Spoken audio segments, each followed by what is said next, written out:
Oh, is it recording? Mm-hmm. Oh, okay. Okay, 3, 2, 1. Hey guys, welcome back to the Unemployed Bestie Bestie Podcast!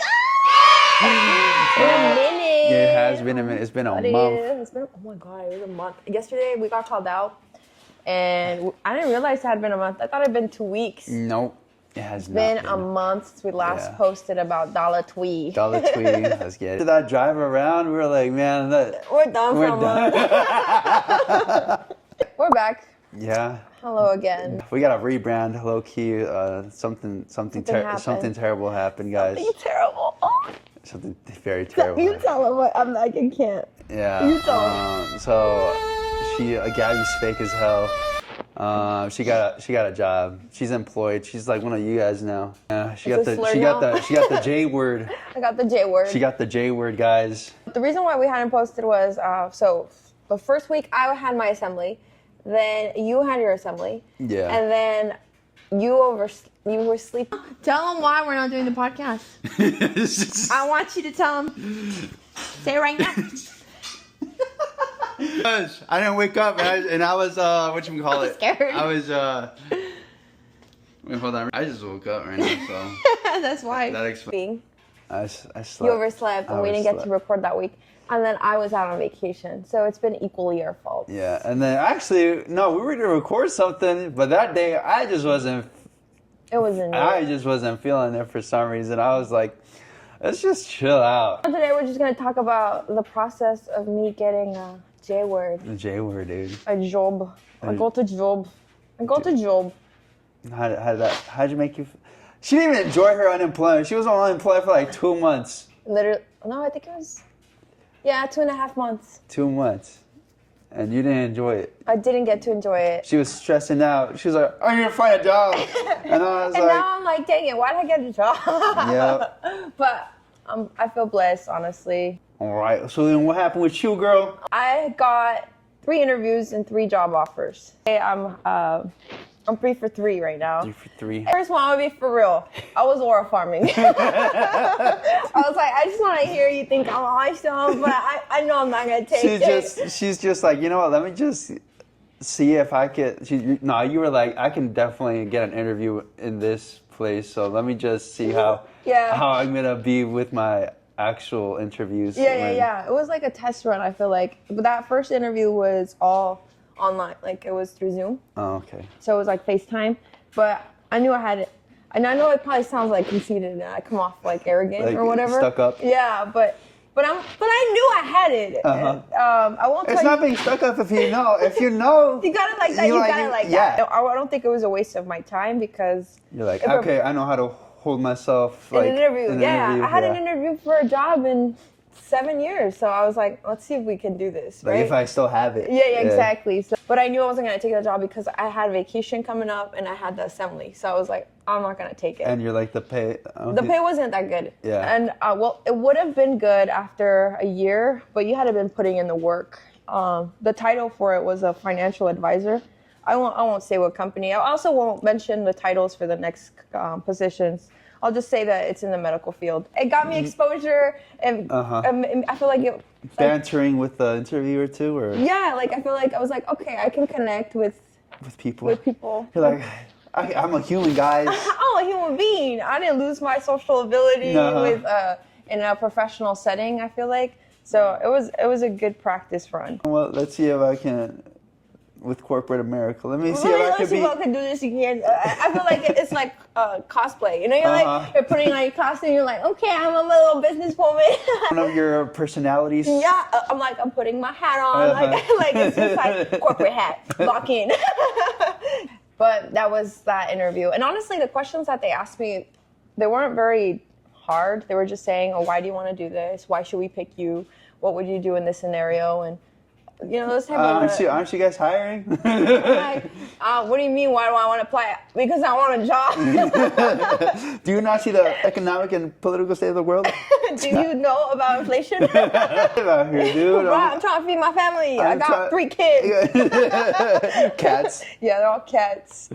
But that was the first interview. And then they sent me the job offer, and I respectfully declined. They were really, really nice, and they said that if I was ever interested in joining or going going into that field again, that they'd be more than happy to have me. So that was really nice. Glad I did it though. I mean, I got exposure to it, and I met a lot of people that were in that field, and I'm like, oh, maybe it's good to know, you know? Yeah. And that was the first job interview. The second job interview, it's in the medical field. I showed up. It was a in-person interview, and the interview questions were very minimal. Honestly, I felt like I was just talking about myself. And isn't that what an interview is about? Talking about yourself. But the thing is, I feel like a lot of job interviews don't even like try to get to know your personality. They'll just be like, "What would you do in this scenario?" You know. Gotcha. But the second job interview, which is the one I went with, is like my boss was just talking to me, which I appreciated it. I got to know him a little bit. Very nice guy, very smart guy. And but the thing was that I also had another job interview for the same kind of position, but for a different place the following day. So I used that to negotiate my pay. So I was like, hey, listen, I don't want to jump the gun right now. I do have another interview with this other medical facility the following day. So I'll be basing it on my best offer. And what was funny is that who my boss is now, he's like, I don't think I'll lose, but if I lose, I need you to call me personally. And I was like, all right, I'll let you know for sure by the end of the week. And I interviewed with the other medical facility. Interview was awesome. It was actually the only reason I feel like the main reason why I turned it down was because of the pay. And I tried to negotiate with them, but they wouldn't go as high as the other place. So I was like, you know. And the second place was more corporate than who you're working for right now, right? Yeah, they were more corporate-y. They were more like by the book, follow procedures, very uptight, you know. You're like, I ain't trying to do all that. I already did that. Yeah, I don't want to do. But I didn't want to do like a corporate thing, but I also don't want to work for a small business. Didn't want to work for a small business, you know. Yeah. I do like that with right now with my boss. I do have a connection with him, like if that makes sense. Like I go to him directly. Like he's my boss. You know. Like there's no middle person that you gotta. Yeah, exactly. And what I do like about my boss is he's very direct. And I feel like I'm very direct, and I don't have to read between the lines with him. Like he'll tell me exactly how it is, right? And I've seen it, and we were in a meeting, and I saw his personality, and I was like, okay, I really like this because I'm not going to be guessing how you feel or like, you know, and I won't have to be walking around eggshells about what he feels. Like he'll tell me straight up, I'm upset if he's upset, you know, like because from what I've seen. So I did like that. But going back to the interview, so the second interview, the guy, there was two people, and they were super friendly. They were really nice. I was supposed to get an HR phone call first, and they were supposed to talk about pay before I even scheduled the interview. But that manager called me in for the interview before I got the HR call, right? Mm-hmm. So then when I met with him, I didn't even know the pay yet.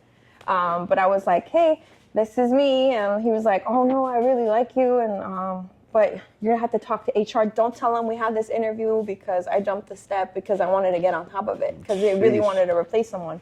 Yeah. So I was like, okay, no worries. I won't tell HR that we did this. And then I get the phone call and they tell me the pay. And then I'm trying to negotiate with the HR lady. And she's like, no, this is the highest we'll go.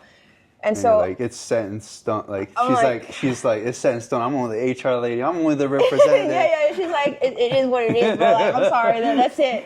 And I was like, oh yikes! But the guy that manager that I had interviewed with had told me that once I finished talking to the HR to give him a call. So I gave him a call and I was like, hey, listen, I talked to the HR lady. She told me the pay. She wasn't budging. She didn't match what I was trying to get. And had they matched it, maybe I would have gone there because that place is a lot closer to where you live. Than the other place. But they weren't able to match. But the thing is that I was able to meet that manager. And in that phone call, he told me, hey, if in the future you're looking for a position that's not an entry-level position, and there's a position that's like a higher level, like management or whatever, I'll keep you in mind and you can apply. And because he's like, I really like you, and I feel like right when you told me that you were looking for a job, I knew you weren't going to be in the job market very long.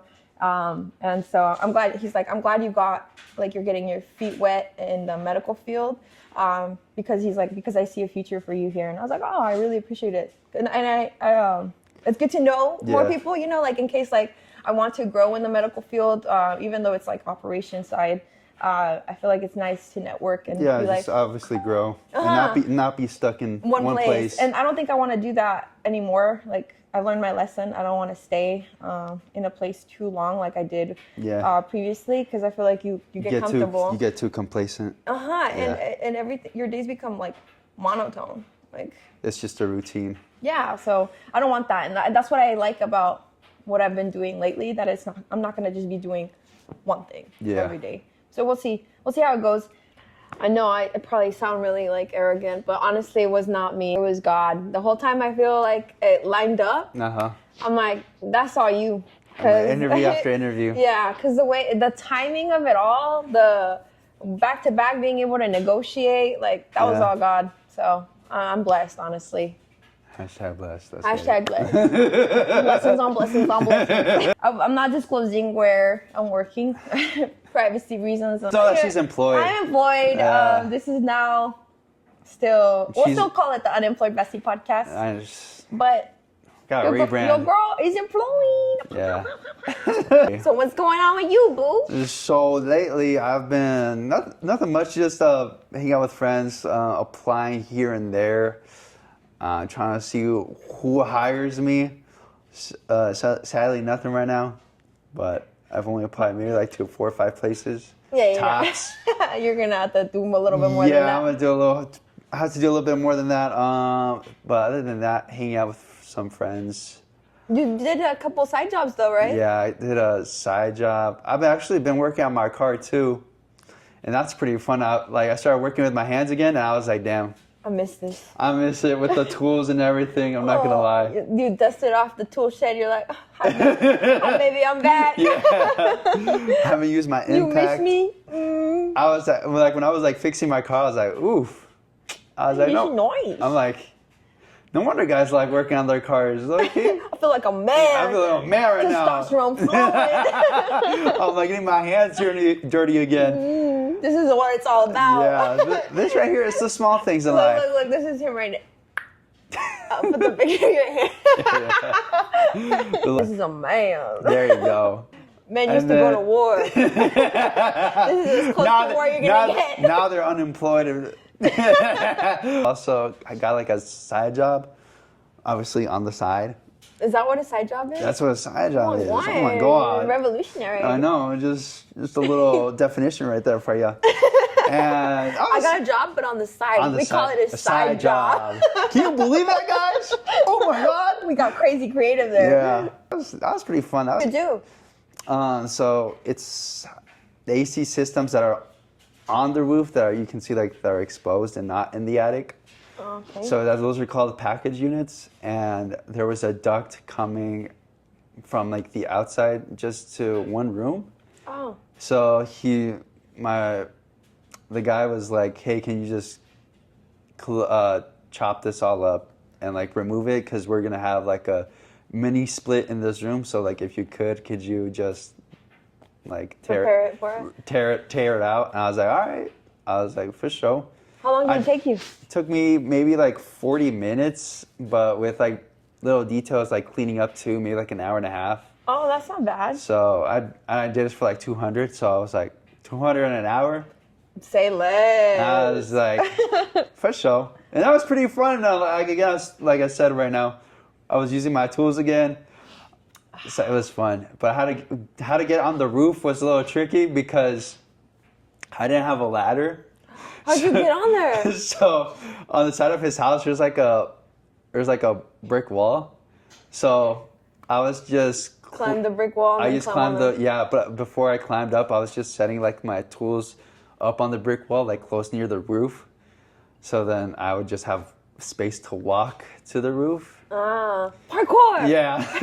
But the thing is that where he lives, because he bought like a new house, and like they're just repairing, like doing like some stuff. But maintenance. But where he lives, it's like almost like a main road. So I was like, people are gonna think I'm yeah, people are gonna think that I'm doing some burglar. Yeah, doing some hooligan stuff. Like I was waiting. I was like, nah, I'm gonna wait for a little bit to see if it dies down, like with the traffic. It never did. So I was like, don't die like the president. I'm like, I gotta wait in between like traffic. Okay, that car went by. Go. Yeah. So I had to set everything up real quick, but it was fun. That sounds fun. That's how I kind of felt the first day on the when I started working. I was like, oh, I forgot. This is nice. This was nice, you know. Yeah. You're like, I'm finally contributing to society. Oh my God. I'm paying tax dollars. You gotta love that. I did a side job, so those $200 went straight to my pocket. So. Shh, IRS. Oh yeah, you're right. That also helped out a friend with another side job. But he was doing it for free for like just people at church. From the goodness of his heart. Yeah. We love that. Like, oh, it's just gonna be a little bit. And then I was like, I wasn't gonna go with him. But something like the back of my head was like, nah, go with him. Because something in my mind was like, something's gonna go wrong. And what do you know? Something did go wrong. You're like, you're glad? You should be happy I'm here to help. Exactly. Because we've been here all night. Yeah, because we got there like at 6 and we didn't finish until like 10:30 at night. Oh, snap. So if I wasn't there, I think he would have left around 1 a.m. 4.5 hours, huh? Yeah, like 1 And a.m. you were up in the attic, huh? Yeah, we were up in the attic. Oh my God, that was terrible. That insulation. Did you miss being in the attic? Not in that specific house. Holy. It was in a closet, and like where the attic access was, you kind of have to like squeeze your way up. Does it make you claustrophobic? I'm skinny, so not really. No offense, guys. Shut up.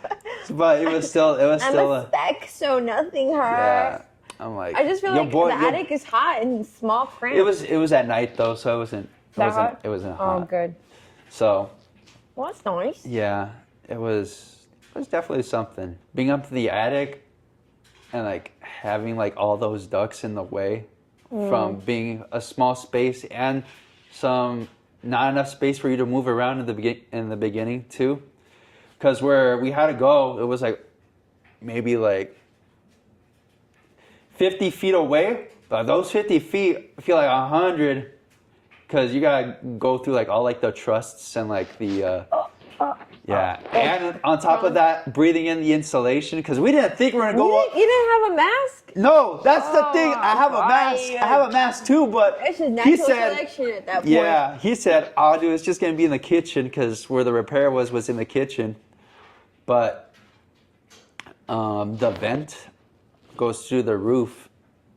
Or not through the roof, but like through like the attic también. Because we had to go to the attic because the exhaust tied into another. Yeah, it was supposed to have its own exhaust, but it tied into another exhaust or whatever. I'm not a plumber, so I'm just saying what I'm saying, what I know. So it just tied into another exhaust instead of having its own exhaust. Went up in the attic. I was like, oh, we're gonna have to be up in the attic. Oh no! I'm like, I don't have my mask on, and no light like my headlamp. So I was just using the light from my phone. So as I was like army crawling through the attic, I had to have like my phone too, and be careful that I wasn't gonna fall through with some drywall too. Because this is a second story. Because this was like a 2-story house. So like, if I fall through the drywall. It would have been bad. It was nice because they also, the brother gave us, he's like, hey, what do you guys want for In-N-Out? I was like, oh, okay. Aprovechar. He said a 4x4. I'm going to get myself a 4x4, no spread, add chilies and ketchup. No onion. That's my order, guys. So if y'all ever want to take me on a date. You eat tomato? I don't eat. Just on my burgers, to be honest. That's it. But yeah. And then he still gave us money, too. So, like, an extra 100 right there. That's nice. So. Aw. Made $300 this week. Let's get it. Gang. Pop. Yeah. And guess what? Balling on a budget. Yeah. What? No, what's it called? No taxes off. Must be nice. Yeah. It's like to be God's favorite. Feels pretty good. But I made $300 in this whole year, guys. That's my gross. That's my gross. What? My gross pay this whole year. No way. Hey, you balling, bro. No, dude. Life is good. Life is good. What can I say? Well, you can pay a third of your rent. Yeah. And side note, I'm not a freeloader and mooching off of you guys, as in tax-paying people. I'm not getting unemployment. So all this money, I've been saving up. Dang. Yeah. A whole year and a month. Yeah. A whole year and a month I've been unemployed. Nice. Yeah. Maybe I'll save up a bunch of money the next following months and then just quit for a year and then go back and then just recycle. Exactly. Like, hey doc, can I come back to my job again? See what happens. I know we're literally just catching up today. That's it. Yeah. Next week we're gonna try. Well, actually, we're gonna be trying to be more consistent because we have been called out a couple times about our inconsistency. Yeah. Sorry guys. I know. Sorry, not sorry. We've been busy. Life happens, you know. And this is just for funsies. So. Yeah. And a lot of people have been, I'm like, oh my God, social battery has been running low because I've been hanging out with friends. I mean, I'm like, yeah, it does. I feel like it does require a certain level of energy to continue and do this, you know? Yeah. So, yeah, we'll try to be more consistent for sure. And then we'll see if we can upload another episode next week. But thanks so much for watching. And that's it from us. The somewhat unemployed bestie, because she got the J word. She got a job. J word. But we're blessed. We'll still call it the Unemployed Bestie Podcast. Because I'm still unemployed. And, you know, we're unemployed in spirit. Yeah. Deep down in our hearts. And this podcast doesn't make us rich, guys. I don't know. I mean, that's what the goal was, you know? Make it big here and not have to get an actual job. Not get a job, guys. Come on. But y'all won't follow or like or subscribe or repost. Somebody was like, told me in person, like, oh, you guys have a podcast? A podcast? I was like, yeah, you subscribe, you follow us on TikTok. They're like, no. I'm like, you still a fan, though. I mean, as long as you're watching. You still a fan. But hey, I don't want to hear you talking to me in person about what we said. I want you to put it in the comments. Like just put it in the comments. Come on. This is a whole different personality. Like when I'm out and about, I'm not thinking about this. You know, like, talk to me in the comment section. Exactly. Like, oh, you thought this about the podcast? Put it in the comments. Exactly. Guys, this is a job now. Literally. Leave it in the comments. Don't bring it up to me in person. I'm pumped out. No, I'm just kidding. Yeah, if you bring it up in person, that's cool. But it'd be nice if you guys just comment it every once in a while. Goddamn. Yeah. Tough crowd. Don't make it dry, guys. Come on. Come on, let's interact. Yeah. Let's bring back the social and social media. I think that's it for today. Yeah, that's all, folks. We'll catch you later. Adios, skis. Bye. Adios.